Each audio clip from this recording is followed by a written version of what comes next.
Hey guys, Alex here from Hammond Ironworks, and today I'm going to be making a sheath for this kick-ass knife that Bobby Shields over at Dogbone Knives sent to me. Now he sent it to me to finish. Now in the last episode, I did finish up, or I made the guard and the handle, and I did all this, and I did some sanding on the blade, and finished it up. And I'm pretty proud of how it came out. Now it's not perfect. Nor does it have to be, because this will definitely be seeing some use out in the field. So it's pretty good, and it looks awesome right now. But after a couple years of use, it will definitely have a nice patina to it. But as you can see here, this is another collaboration that I did with Bobby. It's Dogbone Knives, and then ampersand Hanneman Ironworks. It's my touch mark. And this is the knife right now. Obviously, it has seen some use, and so it's not as polished as it was back when I finished it. And it's got a little bit of marking on it and whatnot. But this is one that we collaborated on. He just sent it to me out of, he saw I was an upcoming blacksmith and said, finish this knife, I want to see you do it. And then this one, he was getting frustrated with, hand sanding and stuff on the 80 CRV2 because it is a more rust-prone steel. So he's like, anyone want it? Because I don't. And thankfully, I was like, hey, I'll finish that one up. And it's a really awesome knife, and I'm glad to have it. And I'm glad to have it in my collection to be used. So thank you, Bobby, very much. Again, if you guys haven't checked him out, link to him will be in the description down below. Link to the past video on finishing this knife will also be down below, and a link to his channel. Everything will be down there. And then top right, go check out his YouTube channel. Now, you are seeing a weird background. This is my room. I'm not actually going to NDSU, or I don't think so. I'm still undecided. It's between NDSU and Mankato, but it's really leaning Mankato. But, this is my room. But I got this huge hunk of leather back here, and we'll be doing all the work in here because it's cleaner in here than it is in the shop. So that's why you get the unusual environment. So let's get rolling and making the sheath. Alright, so I got this piece all cut out. So as you can see here, I'm not sure how well you can see it, but on the back there, I traced out the knife and I gave it a 1/2 inch all around. Except for the top here, I gave this a full inch because the, I don't know what to call it, but the swoop up is about 1/2 inch. So I gave it 1/2 inch running all the way back there, so the knife will actually pull out of the sheath. And I gave it a little bit of a belly for the looks.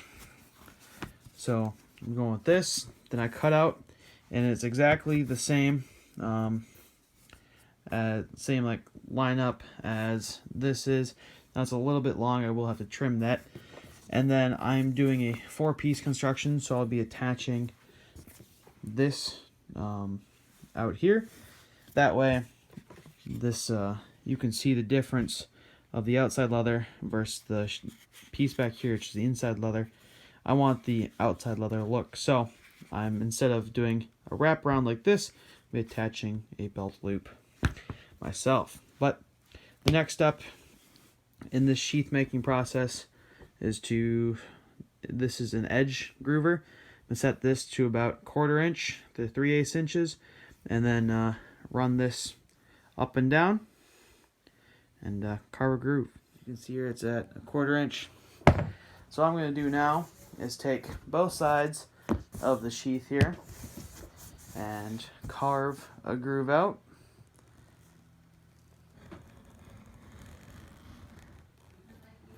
If I don't completely miss. Well, shoot. I guess I'm going to have to cut another piece out. Damn it.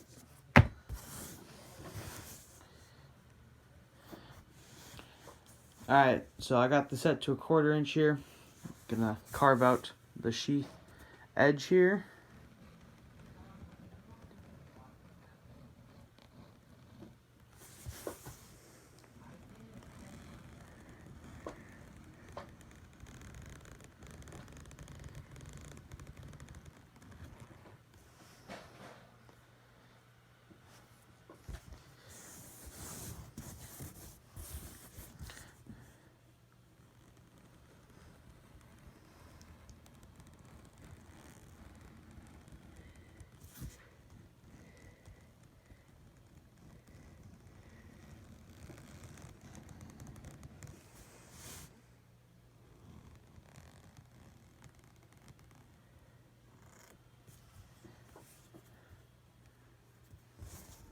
Alright, so I got this out here. It's just out in the, kind of the more wood shoppy area. It's my garage. I start with punching the very first corner hole and working my way from both sides. That way I know for a fact that it's going to have a stitch exactly there and exactly there with even spacing because I'm using the same tool. So that's what I'm doing out here. Just a little clip of me doing this. It's not rocket science, but you can see where I just kind of pressed in. You're going to follow this groove all the way through and all the way through there. Alright, so I can't guarantee how steady this tripod is. It's not really a tripod, you're leaning up against the saw. But essentially, take your punch, put it where you want it.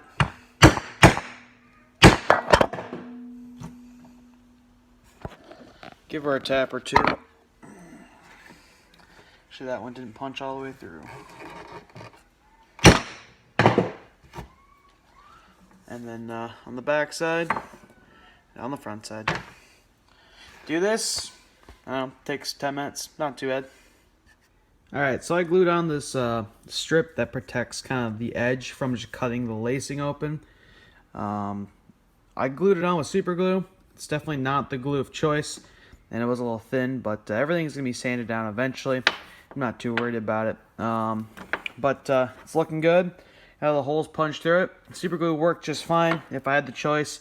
I know they do make proper leather cement like material to use, but I didn't have any, and I'm not at Randy's place where he's got it. So I use super glue. Works great. Not the perfect glue, but it works fine. Just keep a book on top of it. Keep it pressed down. All right. So after much shaking, I was able to shake this up, and you shake this stuff EcoFlow for about 5 minutes, and that's not even a joke. For 5 minutes. That's what I was told when I purchased it. He's like, have you ever used this stuff before? And I was like, nope. And then he said, shake it for 5 minutes. I'm like, for 5 straight minutes? He goes, yep, 5 minutes minimum. So I've shaken this bad boy to hell and back. And then I don't have a sponge, but got some paper towels, so this will just have to do. So this is for the back end. Now none of these holes are punched yet, but this is just going to get stained while I stain all the rest of this. And I'm still deciding on what I want for here, and the edge will eventually be dyed back. So I'm going to dye both sides of this, and then once I'm done with that, I grab this stuff. This is a satin sheen, and that's what I was taught to use to protect the sheaths. So we put in a coat of this on, then a coat of the sheen on, and then I'll get to stitching. That's some viscous stuff. Let me get this out of the way of the camera there.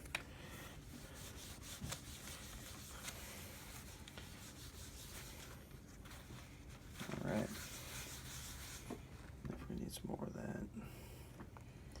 Oh, I got it everywhere. It's fun.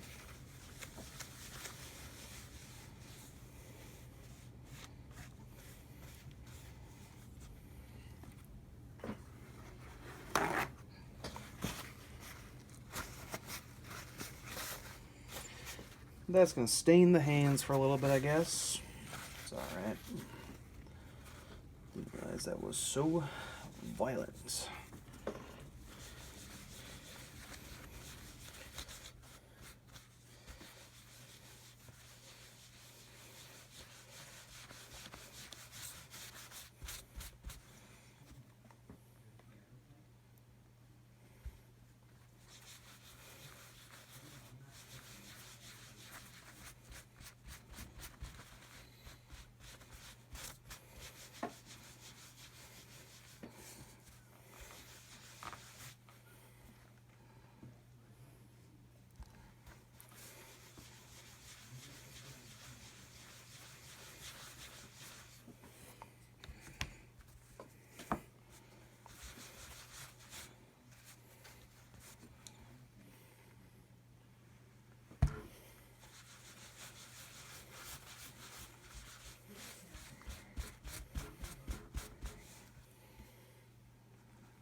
Alright guys, so I got some Super Sheen put on this bad boy, and I did grab a scrap, and it's actually not a scrap. I actually made the wrong piece. I decided to trace, this on top of the same exact, way. It actually had to be inverted. I should have flipped it upside down when I was tracing it to get the other side. So I actually ended up making a left-handed piece. But if you look here, if I grab at the same point on the leather, the Super Sheen makes it quite a bit stiffer. I'm not sure why you guys can see that based on how the frame is. But exact same point grabbing, and this is stiffer. Now it's not super stiff, but it's stiffer. And that's what that Super Sheen does. It stiffens it up, and it gives it a protective coat. So this is how it's looking. It's not a perfect, even coat, and I think that's just my fault. I could have spent more time evening out the coat. This back end looks more even. This backer part is darker. I should have spent more time up here, but honestly, I'm happy with it. I kind of like the look. It looks rustic. What it reminds me of with this raw leather is kind of like an old boot, because they got like the white soles, and yeah. But I set up this synthetic string. You can see here I just have it coming back through. I didn't actually do like the whole piercing the string and pulling it through. Some people do that. It just adds to a bigger knot, and I find if I unstring it, I cut a little piece of it and pull the needle down. It's not that big of an issue. So what I'm going to do here, I'm going to start at the very tip so I know I get it centered. Push it through one side and the other.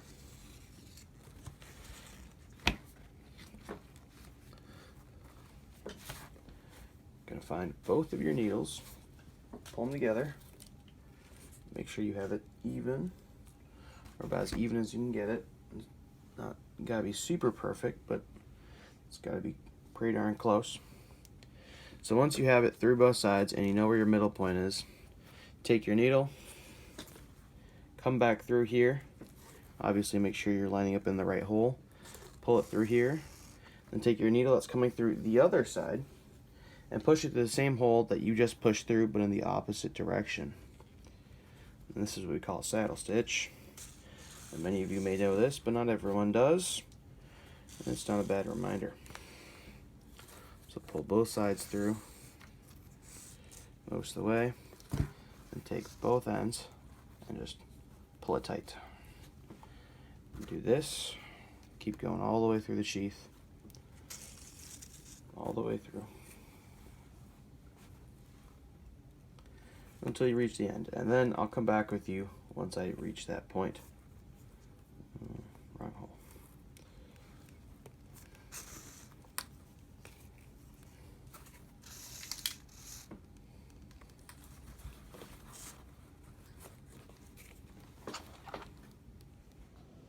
Alright, so here it is. Here's the sheath. I've got it all stitched up.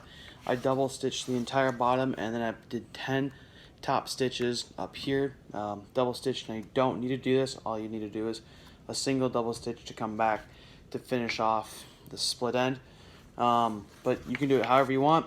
I double stitched the entire bottom thing just for the extra security, and then 10 up top because that's kind of what the string I had. I think I could have pushed 15, but at what point does it not matter. I did change where I was sitting. I was watching the TV. We were watching, or just me, I'm watching The Walking Dead season 10, so I got up to film this, but on the back side here, you can see those where I snipped them to the end. And if you look right here, you can see these two little dots is where this this ended, so that I came back sewing this way, and I started another loop. You can see where this dot is, one hole over. So technically, I think there is one single stitch in this entire back row that wasn't double stitched, but I'm not super worried about that. But now on this end, the way I finished these off, the way I was taught, is take a lighter, good old-fashioned Zippo, doesn't really matter. Big lighter, longer big lighter. I wouldn't use a torch, something with an open flame that you can control, or not necessarily control, but see what you're doing. Get your thumb wet, or whatever you choose to damp off this cord with.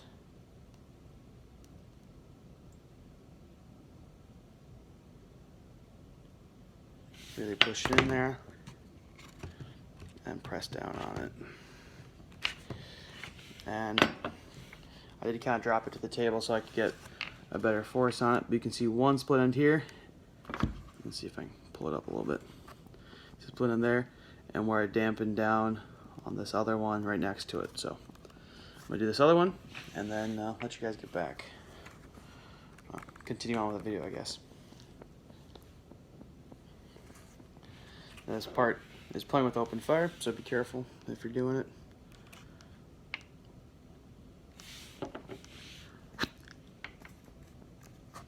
Ooh, that one's hot. I totally didn't just burn off all my thumb hair on my thumb because I wasn't paying attention to the flame. But there you go. No more split ends. So that's what I do.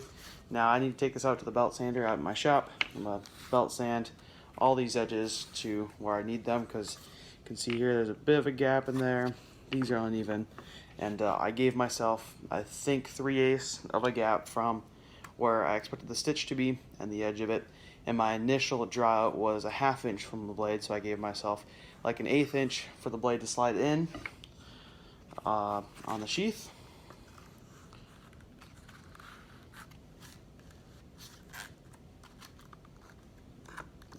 Catch it on this little tab back here, and snug as a bug in a rug.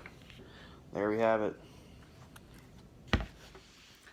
Alright, so I got the edges all sanded up in the edge sander, and I took the, I don't know what you call it, but edge cutter thing. You run it down the one sides of the edge to take off the kind of overhang, and it does look like this. So you get, you know, a little bit of exposed leather.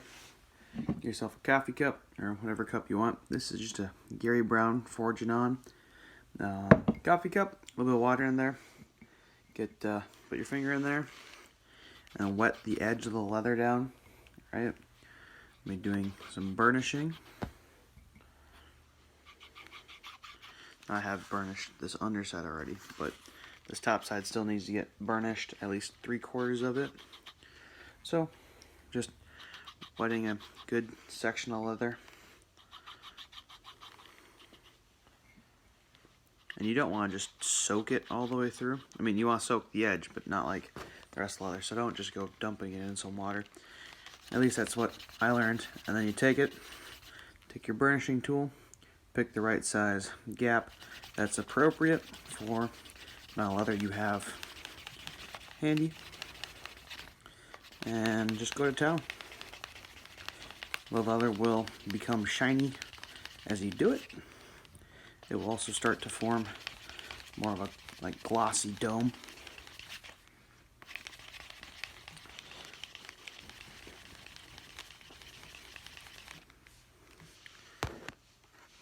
I'm not sure how well you guys can see that, but you can see that as I roll it along the light there, how it's all shiny, versus up here it's just not shiny. So the goal is to burnish the leather. Here you can see much better here. It's one like kind of glossy bead. And I'll come back with a Sharpie, which is, I believe it's an alcohol based like dye, and dye the edge. So that's what I'm doing. You can do whatever you want. You don't have to do this step, but really adds to the finish of the sheath. Alrighty guys, so it's dark o'clock and I'm editing this video, and I realized I kind of ended the video abruptly, but here is the finished sheath. Now as you can see here, I did finish up the belt loop. It hangs to my belt pretty well. On the back here, I just took the Sharpie and did a quick little DBK and the touch mark. Again, I don't have any really leather stamping tools. I guess I could have done like a what's it called? Like a spiked fence. Why can't I think of the name? Barbed wire fence. I have like a barbed wire fence thing I could have done, but I chose not to. Just because I really need to get some more tooling to, you know, make it look cool. But I decided to go with a pretty generic sheath. I really like how it came out. Comes out pretty well. And goes in. Comes out and it's pretty well fit to this. So thank you guys for watching. Thank you very much, Bobby, for this opportunity. Thank you, Randy, for teaching me everything I know about sheath making, because I really didn't know much of anything. And I'm able to make something like this. And it may not be perfect, but it's pretty damn good, so I will take it. Thank you guys for watching. Thank you, everyone, for the support and all the kind words you said in the past video. So, catch you guys in the next one. Peace out. Thanks.